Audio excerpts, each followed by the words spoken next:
ఎందుకు పనిచేయాలి? ముఖ్యమంత్రులుగా పనిచేసే వాళ్ళకు గాంభీర్యం ఉండాలి, ధైర్యం ఉండాలి. రాజశేఖర్ రెడ్డి అనే ముఖ్యమంత్రి ఉండే, నేను చెప్తా ఉన్నా మీ ముందు ఇయ్యాలి. ఆయన ఆరోగ్యశ్రీ అని ఒక పథకం తెచ్చిండు. నేను ముఖ్యమంత్రి అయిన తర్వాత అడిగిన, హెల్త్ డిపార్ట్మెంట్ని పిలిచి అడిగిన, ఇది ఏం పథకమయ్యా బాగుందా అంటే, సార్ మంచిగా ఉంది, ప్రజలకు లాభం అవుతుందని చెప్పింది.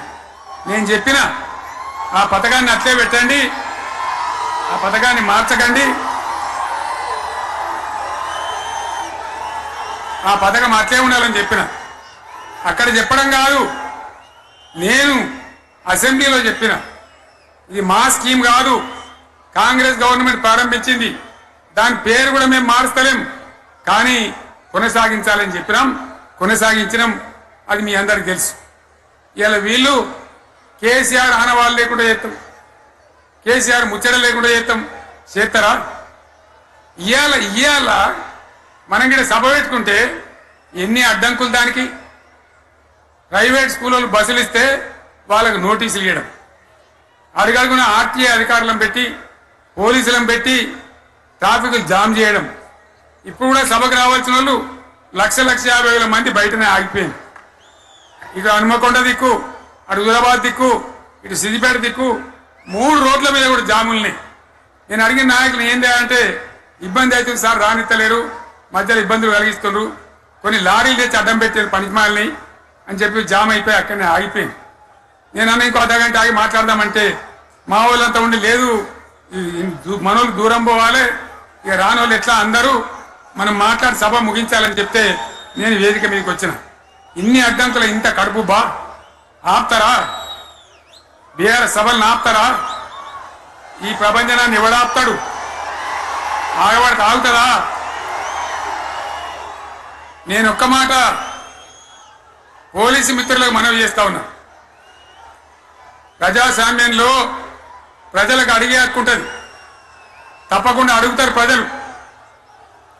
ఈ అడిగే హక్కును సోషల్ మీడియాలో బీఆర్ఎస్ కు సోషల్ మీడియా వారియర్స్ ఉన్నారు, వాళ్ళు బ్రహ్మాండంగా పనిచేస్తున్నారు, ఖచ్చితంగా అడుగుతున్నారు ప్రజల తరఫున. ఇంత అన్యాయం జరుగుతుంటే చూడలేక సోషల్ మీడియాలో పనిచేసే తెలంగాణ బిడ్డలు ఇది ఏమన్యాయమే ఎట్లా అని చెప్పి ప్రభుత్వాన్ని ప్రశ్నిస్తా ఉన్నారు, ప్రజలకు మద్దతుగా నిలబడతా ఉన్నారు. వాళ్ళ మీద కేసులు, వాళ్ళని పట్టకపోవడు. పోలీస్ సోదరులను నేను అడుగుతా ఉన్నా, మీరెందుకు దునుకులాడుతుండ్రే? మీకేమక్కడ వచ్చింది? మీకొక్కటి చెప్తున్నా నేను, గ్యారంటీగా పోలీసు మిత్రులారా, ఇవాళ పోయి రాత్రి మీ డైరీలలో రాసుకోండి, మీ డైరీలలో రాసి పెట్టుకోండి.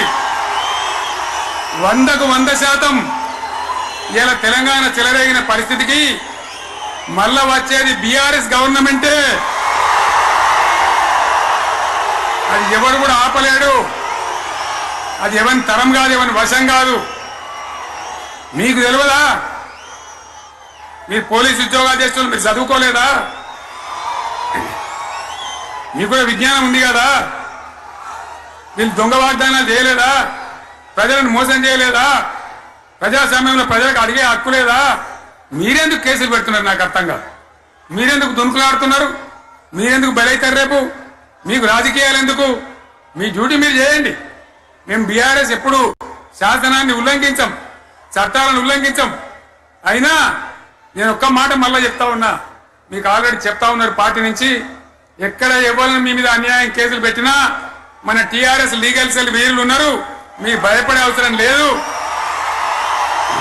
న్యాయస్థానాలని అక్కడ పోరాటం చేద్దాం. మీకు అండగా కేసీఆర్ ఉంటాడు, బీఆర్ఎస్ ఉంటుంది, అందరం ఉంటాం. ఇక ఈడికెళ్ళి నేను కూడా ఊకోను, నేను బయలుదేరతా. యాందాకైనా మంచిదే, ఎవరెవరి సంగతి ఏందో, ఎవరైనా లెక్కేందో అన్ని కూడా లెక్కలు తీద్దామని మనవి చేస్తా ఉన్నా. ఈ రకంగా మనం ముందుకు పోవాలి. ఒక్క మాటలను ఉన్నదా? ఇవాళ ఈ ప్రభుత్వం, ఈ కాంగ్రెస్ నయవంచక ప్రభుత్వం సంక్షేమంలో ఫెయిల్, మంచినీళ్లలో ఫెయిల్, పొలాలకు నీళ్ళు ఇవ్వడంలో, సాగు నీళ్లలో ఫెయిల్, కరెంటు సరఫరాలో ఫెయిల్, రైతు బంధులో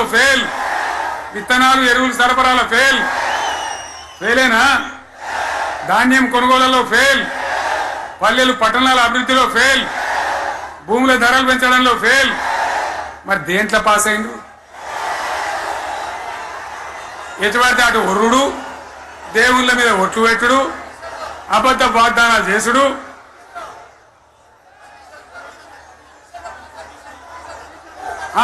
కమిషన్ అట 20-30% కమిషన్లు తీసుకున్నాడు, సంచులు నింపుడు, సంచులు మోసుడు. అంతేనా? కరెక్టేనా ఈ మాట అన్నా? కరెక్టేనా?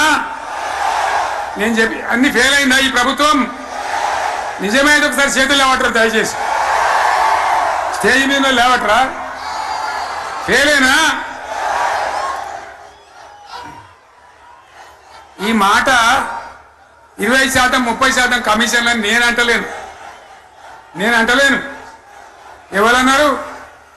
స్వయంగా ఆర్థిక మంత్రి చాంబర్కు పోయి 200 మంది కాంట్రాక్టర్లు వాళ్ళు లొల్లిపెట్టి మమ్మల్ని 20-30% కమిషన్ అడుగుతుండ్రు, ఇది ఏమన్యాయం అని చెప్పి సెక్రటేరియట్లో చెప్పిన మాట నేను చెప్తా ఉన్నా. ఈ విధంగా మాజీ సర్పంచులు పాపం వాళ్ళు పనిచేసిన మా బిల్లులు ఇమ్మనంటే వాళ్ళ గోస ఉంచుకుంటా ఉన్నారు. వాళ్ళేం పాపం చేసిండ్రు? ఈ విధంగా ఘోరం. ఇంకా ఈ అందానికి ఏం మాట్లాడతారు?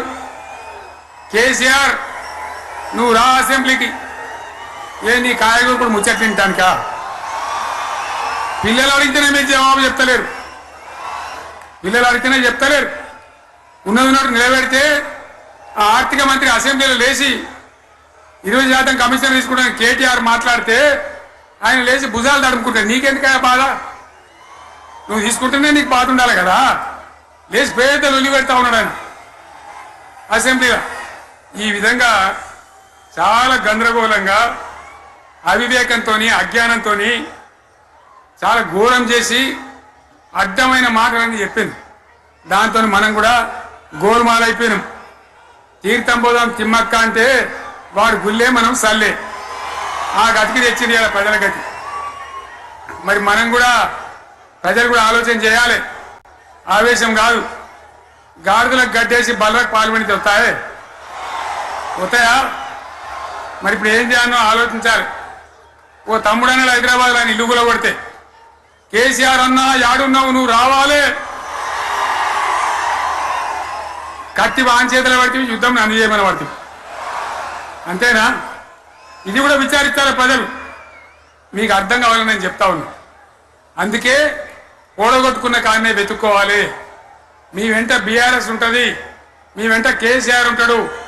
100% మళ్ళా తెలంగాణ విజయం సాధించాలి, గులాబీ జెండా ఎగిరేయాలి.